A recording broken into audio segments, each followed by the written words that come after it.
to say that, first of all, to explain the Devolution Forum, I think you can see the logo here, the logo there. That logo and that name represents what we are calling, and I'll read it so I get it right, a multi-sectoral alliance convened by civil society to bring together like-minded networks, organizations, and individuals united for the promotion and protection of devolution and its implementation as enshrined in the Constitution of Kenya. So that's what the Devolution Forum is. And we felt we need a forum that allows us to work together, talk to one another, and plan strategies together.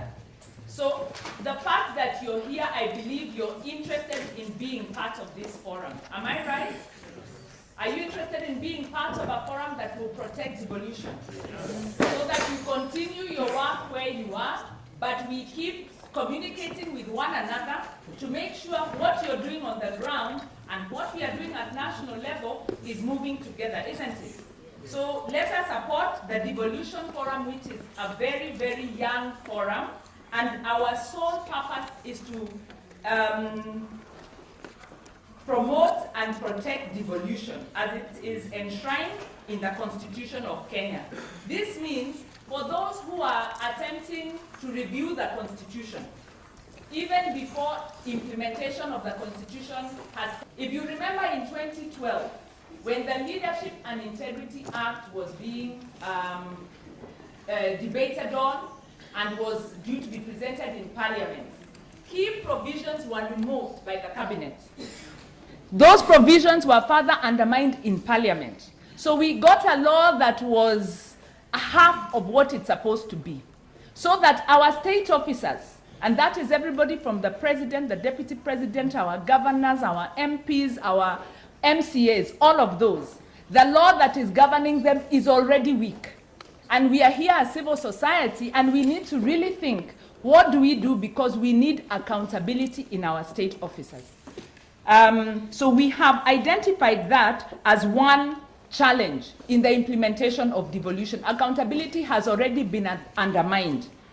And it is a scandal that the 11th Parliament is now seeking to remove themselves from the authority of Chapter 6.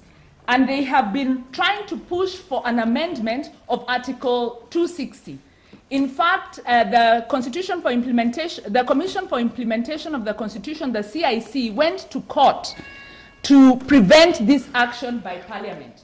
Because what they want is to remove themselves from 260. They then are no longer state officers. They are therefore no longer under Chapter 6, which already has been diluted. It's not diluted in the Constitution, but it's diluted in the law. So they don't want to be under that. Have you, in your counties, given your MPs directives to go and remove themselves from being state officers? No. Maybe where you are when you're doing civic education, the people have said they want MPs who are not state officers. I think so. If not, then what have you done? What are we doing? Are we going to let these small things happen and not say something about it? By the time something big happens, where will we be? So this is going on as we speak. So this is a challenge we need to address as we move on. The Constitution is also underpinned by principles of accountable and effective use of public resources provided under Chapter 12. Parliament has been bestowed with extensive budgetary powers, which so far we are seeing used partly for good, but also partly to undermine devolution contrary to public interest. And they keep saying it is to tame the governors. So we are having some debates, and Parliament is using its budgetary authority to use the budget in a way that benefits themselves, whether it's in the salaries discussion, whether it is in the division of revenue, which I'll also touch on a bit further. So it's so important that we connect with our members of Parliament so that we can remind them. We gave them power through the Constitution to serve Kenyans and not to forget why they are in that office, because I think they have forgotten.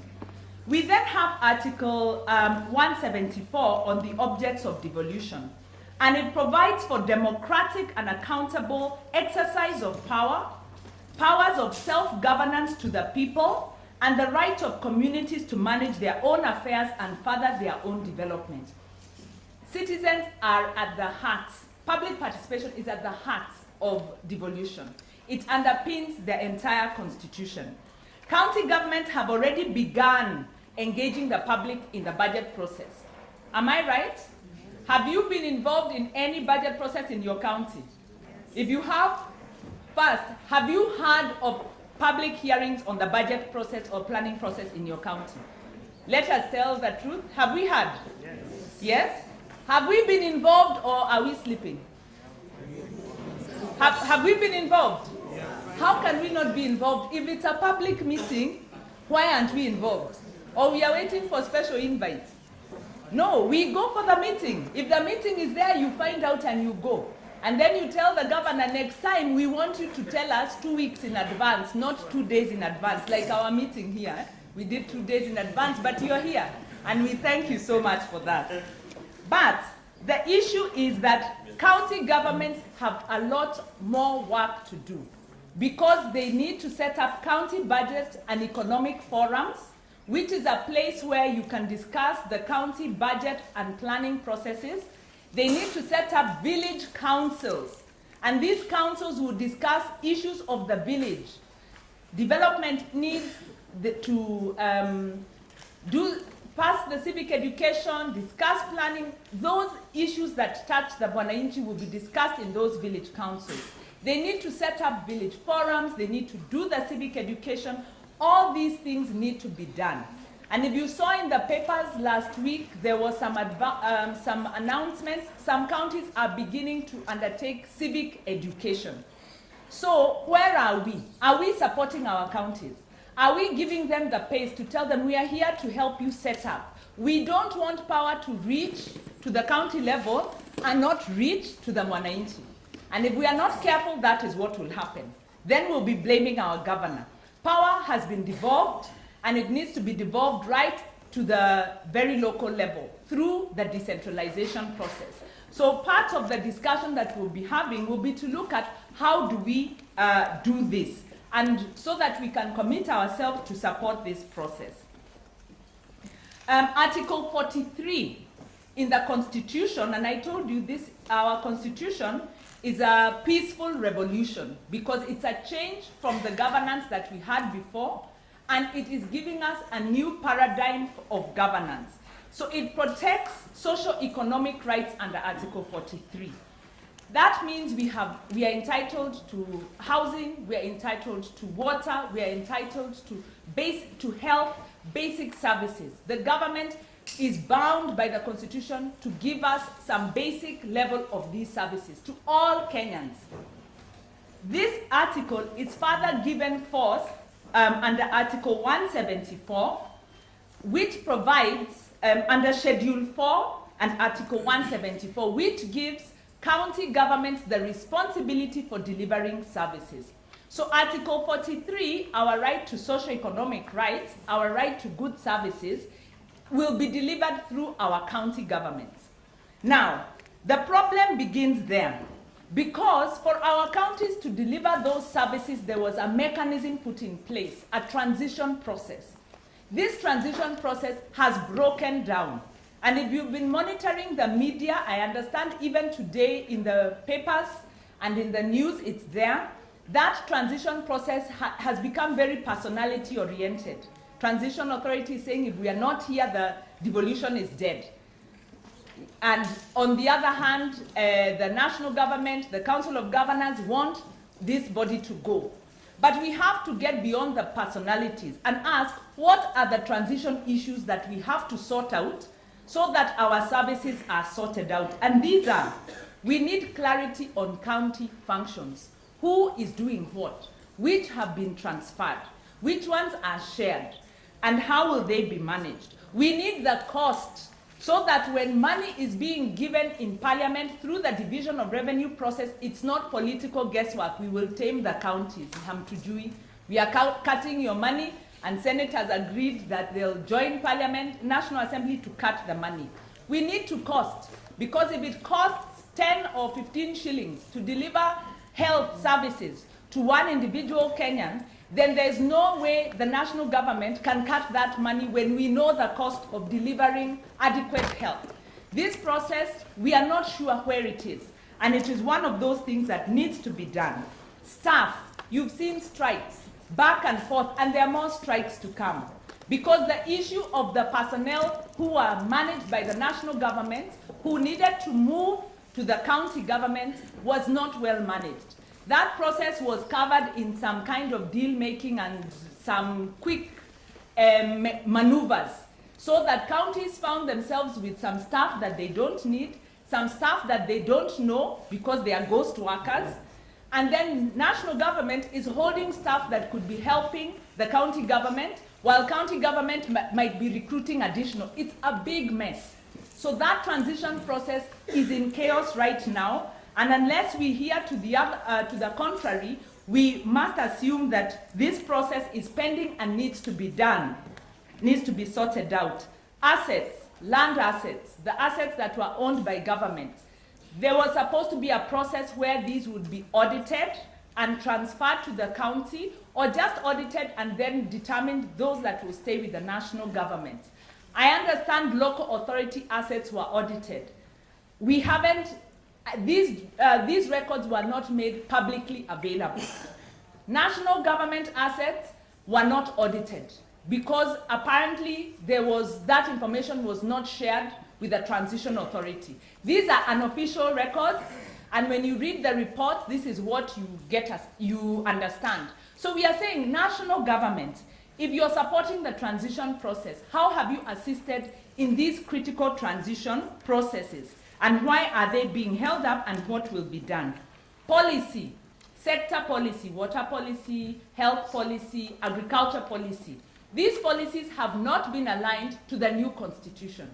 That means counties have assumed services, and the policy at the national level is not in line with devolution. So our services then might be so, the levels of service might be so different from one county to the other.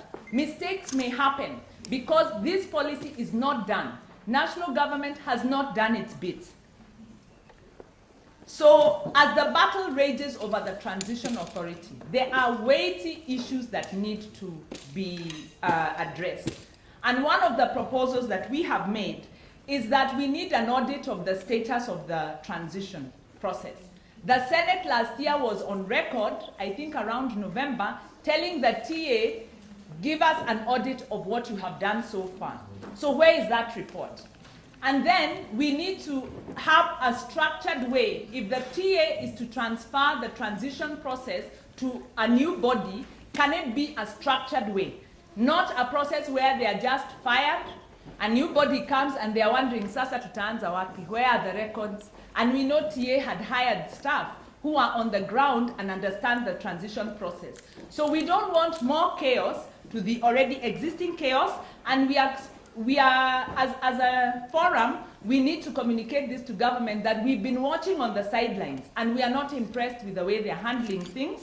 We know it's complicated, but they need to be clear and not let politics drive the agenda.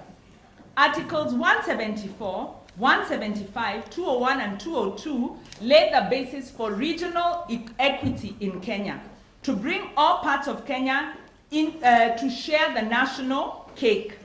As part of this process, we have the division of revenue. We have the equalization fund. We also have conditional grants. So far, the division of revenue process, like I said before, is being done without costing data. So it is presently informed by political contest, and one of our panelists will speak to that. With regard to the equalization fund, Parliament has published a bill, and they intend to take this fund so that it can be channeled through the sub-county structure, the CDF structure, so that it is under the management of the Member of Parliament. Now, this is a very unconstitutional move, and we are wondering, on what basis is Parliament and Members of Parliament believing that they can take over this fund? And what are we going to do about it? Conditional grants such as the CDF and the many others that have been established, some of which suffer from their own flaws, like CDF. Some of us believe that it contravenes the principle of separation of powers, but that's before the courts they'll decide. But whatever the case, conditional grants are a very useful tool to county governments and to devolution. And they are supposed to be used to alleviate poverty and to address inequality. So if there's a special need in one part of the country, you give a conditional grant.